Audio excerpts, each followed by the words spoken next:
Taiwan's power grid is in the hot seat as sweltering heat causes an hour-long blackout on a popular outlying island. A police suicide in northern Taiwan brings renewed focus on the mental health of the country's law enforcement. Panda diplomacy. China promises to loan Australia a new pair of bears amid improving ties, but not everyone finds the idea bearable. Plus, Harvard University's oldest a cappella group brings a very special concert to Taiwan.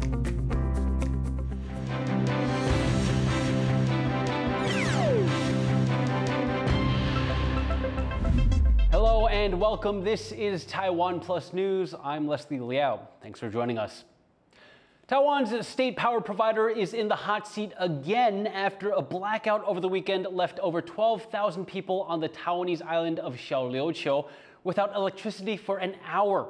Taipower says it'll now review its supply strategy for the country's outlying islands, but the incident has renewed long-standing concerns over Taiwan's power grid. Joyce Tseng explains.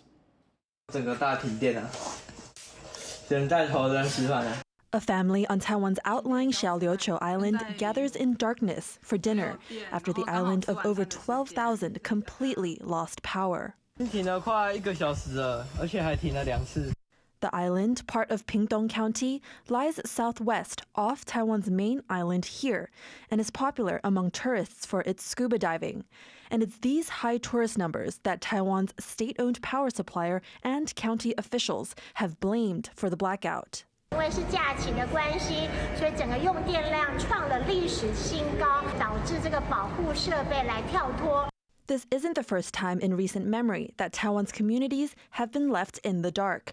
The capital, Taipei, in the country's north, has seen multiple blackouts, as has its industrial neighbor Taoyuan, where a string of sporadic outages earlier this year pushed Taipower's president to offer to step down. This all comes as Taiwan aims to build on its edge in high-tech industries. It's already a world leader in making advanced chips, a power-intensive industry. Tech giants like NVIDIA's Jensen Huang say they also want to set up shop in Taiwan. And Taiwan's president, Lai Ching-te, has pledged more energy options and a stable supply as the country eyes the global AI wave. 政府一定会稳定供电，而且会提供多元绿电，让台湾成为人工智慧岛，这个目标可以实现。 Energy experts say renewables are the only way to load more high-tech business into Taiwan, but that current efforts on this front fall far short of what's needed.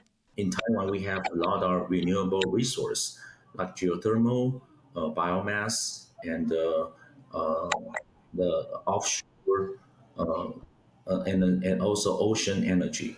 But we don't have a very good business model. For example, in geothermal, one small plant will cost 4 years for the administration process. The warming climate is adding to the country's energy concerns, something that may have contributed to the latest blackout in Xiaoliuqiu. The high temperatures lead people to turn on air conditioning and fans, but energy experts say the heat also hurts the efficiency of power plants. Without more resilient energy options, Taiwan's already strained power grid will likely see more incidents of overloading, making outages all the more common. Patrick Chen and Joyce Tseng for Taiwan Plus.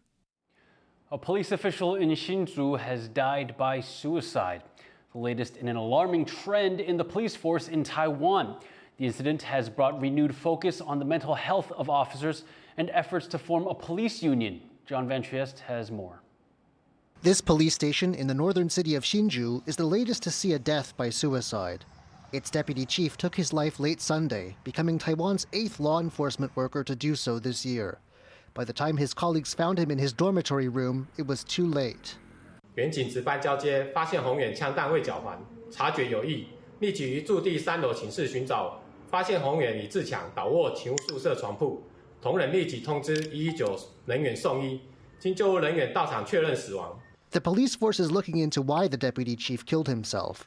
There are resources for officers needing mental health care. But officers say seeking help can have consequences, like having their guns confiscated and only being given menial duties.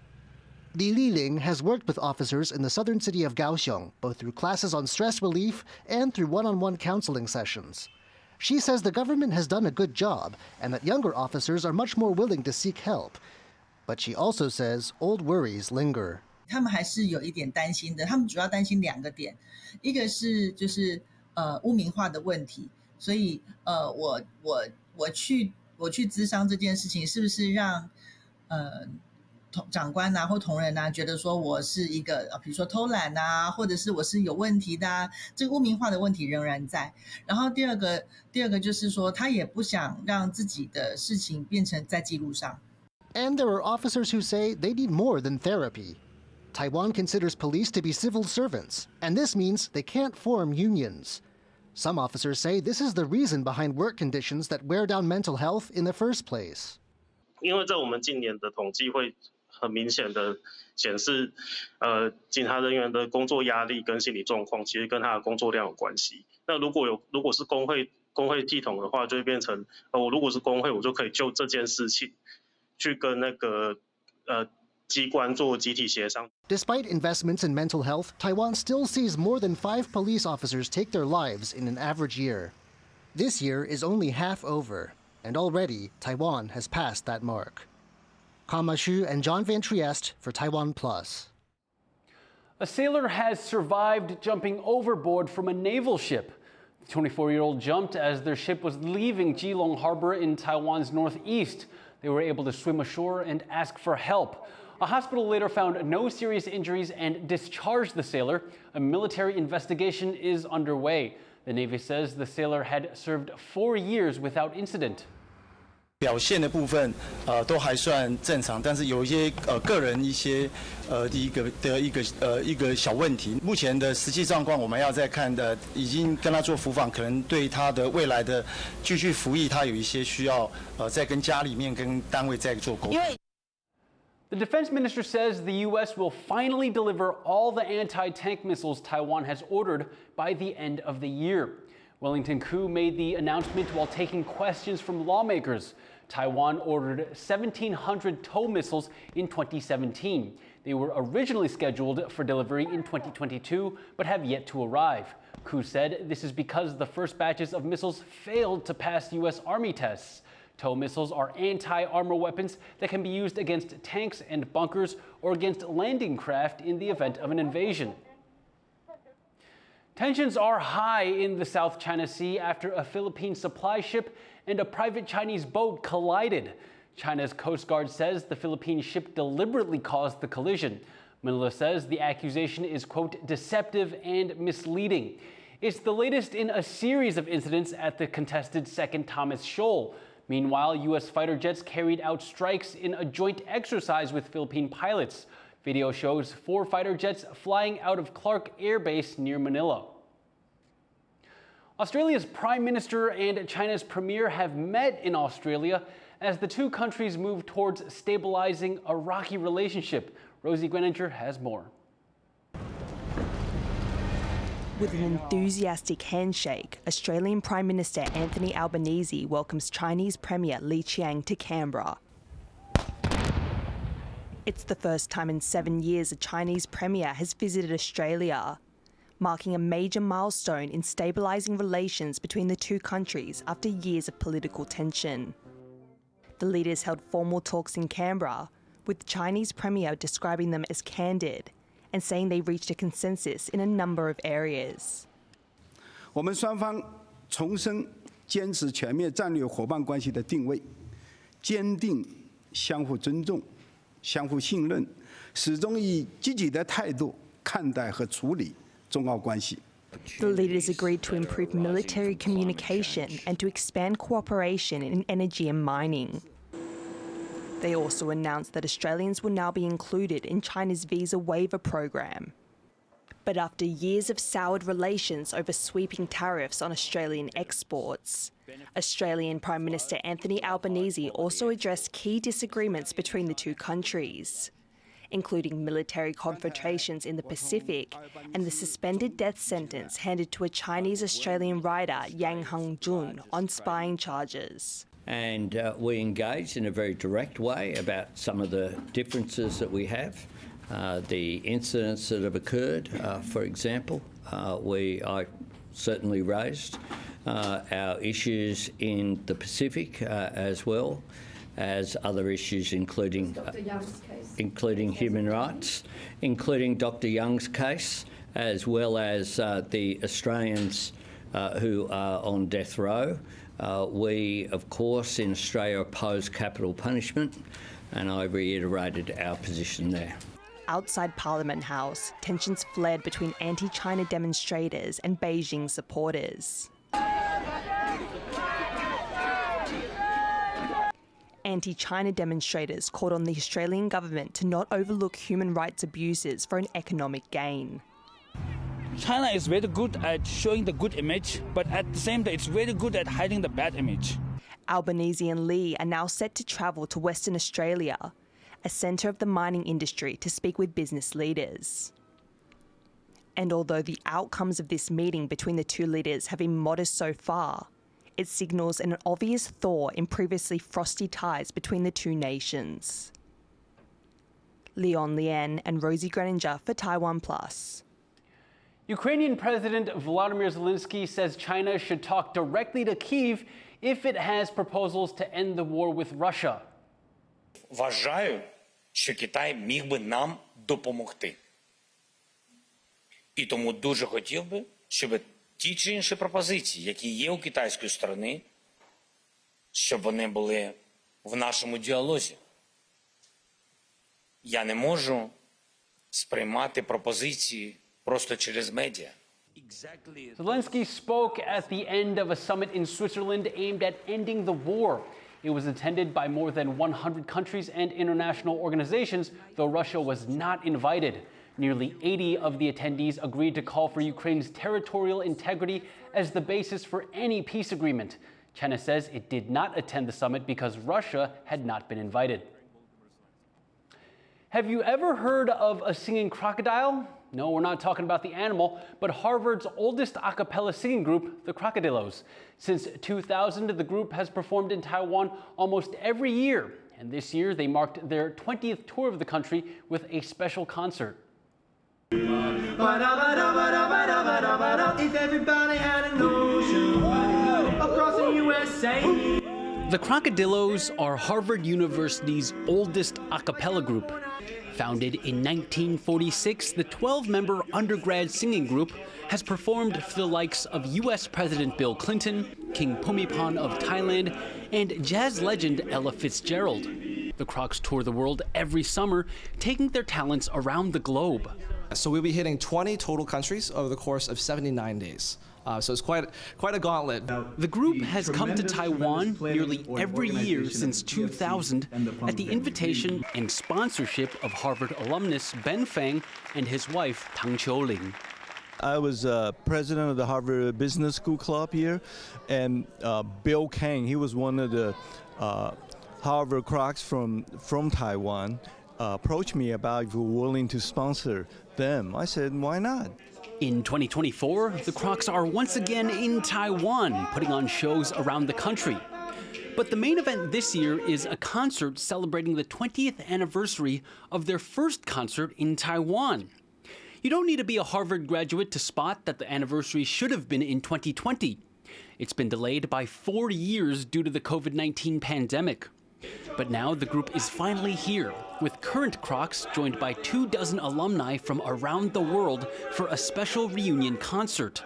I live just outside of Philadelphia, Pennsylvania in the United States. I actually live in Berlin, Germany. I live in England, actually. The anniversary was especially emotional because planning for the occasion started half a decade ago. The biggest challenge we run into was the COVID-19 pandemic. We were planning to come here June of 2020. We weren't able to, and that's why we postponed it for 4 years later, which is in 2024. Crocs, both new and old, took the stage for a concert unlike any other Taiwan had seen before. 10,000 men of Harvard gained victory today. concert goers were treated to jokes. But he's decided to pick himself up and make his amends by singing this lovely young lady a song. Go ahead. The song's really embarrassing. I don't really. What's your name? Dance.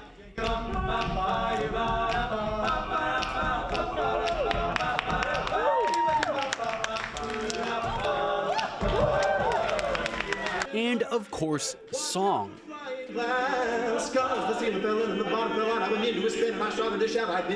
This is it. I was walking along. And not just any old songs. The Crocs included popular local songs in their repertoire, like The Moon Represents My Heart by famous Taiwanese singer Teresa Tang.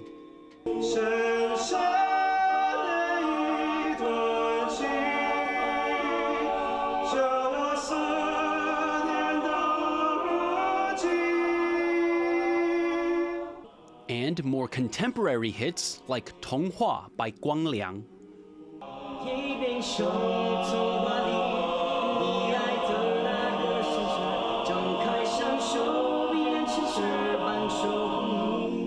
Learning Taiwanese songs proved a challenge for the Crocs, but it was well worth it because they've been a hit with the local audience.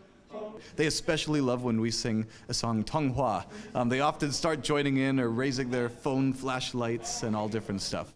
This special concert will be the high point of the Krokodiloes' 20th Taiwan tour.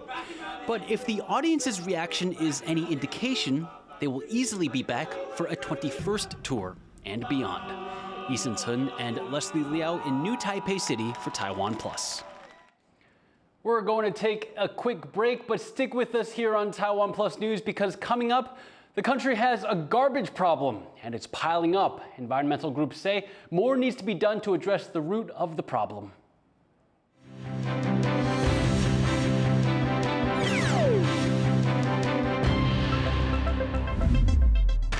In the face of adversity, the power of truth. A roadmap for a just and open world, charted by the freest country in Asia. Taipei for TaiwanPlus. TaiwanPlus News, a voice of freedom in Asia. For more stories from here in Manzu and around the world, download the TaiwanPlus app.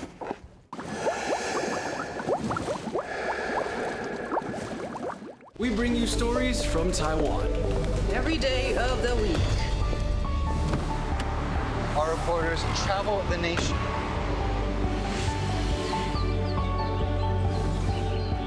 Exploring the issues that matter to you. News from here in Taiwan and around the world. What's up, Taiwan? On TaiwanPlus.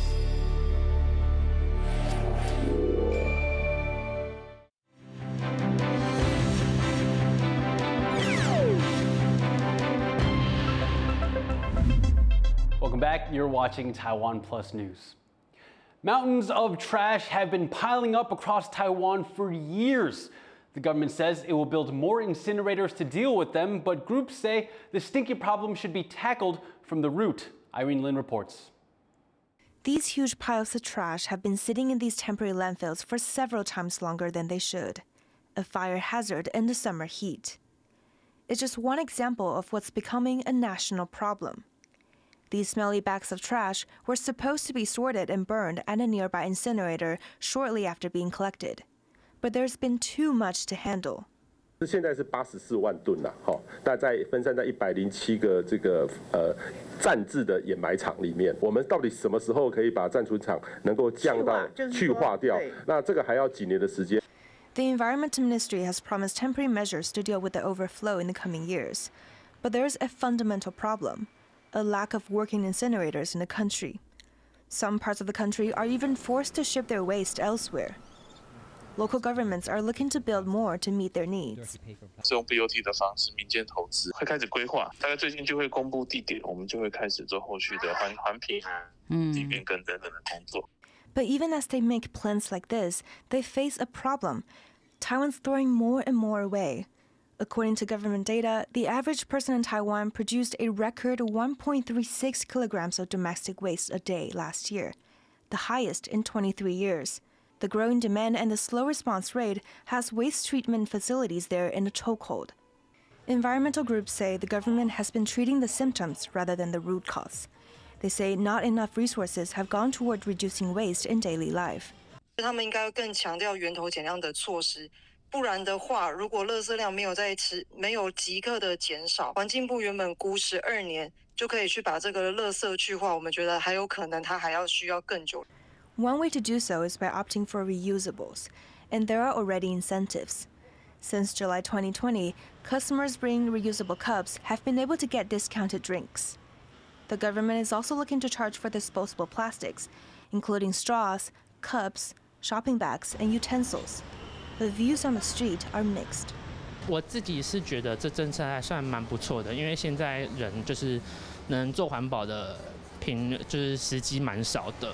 对，除了平常就资源回收做好，或是带环保餐具，但其实环保餐具带的人其实也蛮少的。那可以从这种最简单的环保杯开始做起。No. Just something more to be carrying with me. Just something more baggage to be carrying while I'm out moving around, so it's not convenient.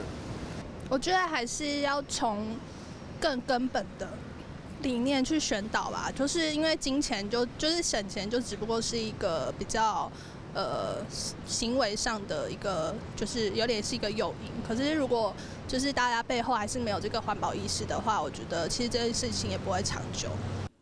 Since February, the ministries hinted at a bill combining top-down and bottom-up solutions.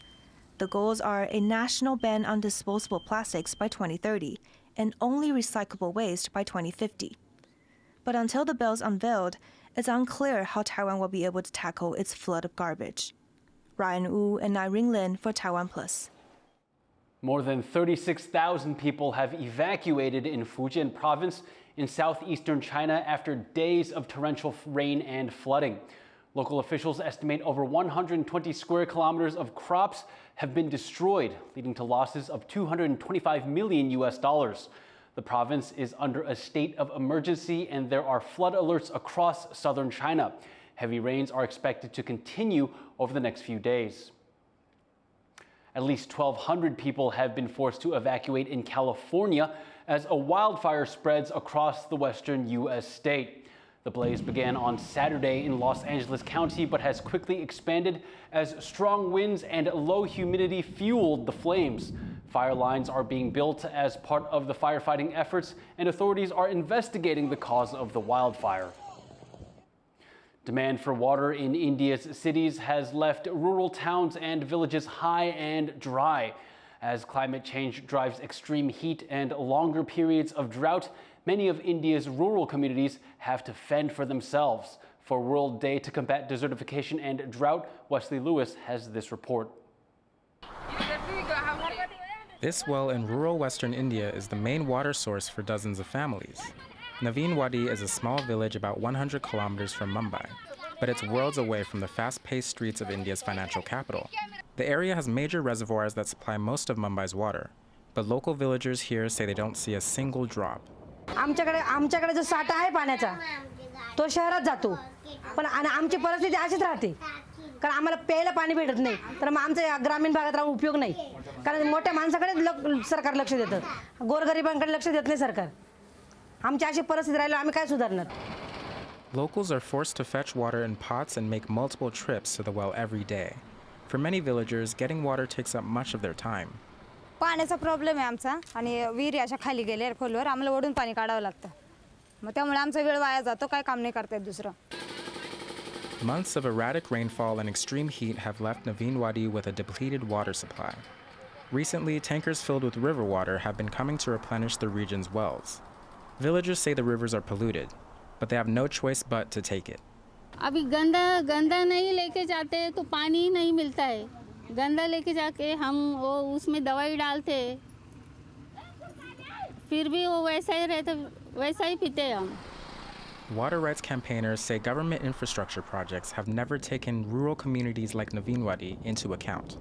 Areas around Mumbai metro region where there's multiple dams all built in tribal areas and it's not only that the tribal people not get any benefit, all the benefits goes to the cities, but it's the tribal people who suffer when these dams are built in terms of submergence, in terms of impact, in terms of deprivation from forests and natural resources, and then they don't get benefit. Advocates say most villages in the region rely on local bodies of water, which are especially vulnerable to the impacts of megadam projects and unusual weather patterns fueled by climate change. And scientists say that rapid urbanization, especially in cities like Mumbai, will only worsen the problem. Urbanization solely and singularly is 60% responsible for the kind of climate change impacts that are happening, especially heat waves that are happening in India. Government officials, both at the state level and in Delhi, have said they would address the water scarcity problem in drought-prone regions. But as climate change continues to dry up rural wells, villagers here in Naveen Wadi say they are still waiting on the government to deliver on their promises. Alex Chen and Wesley Lewis for TaiwanPlus. Conservationists on Taiwan's outlying Penghu Islands have released 13 rehabilitated sea turtles back into the ocean.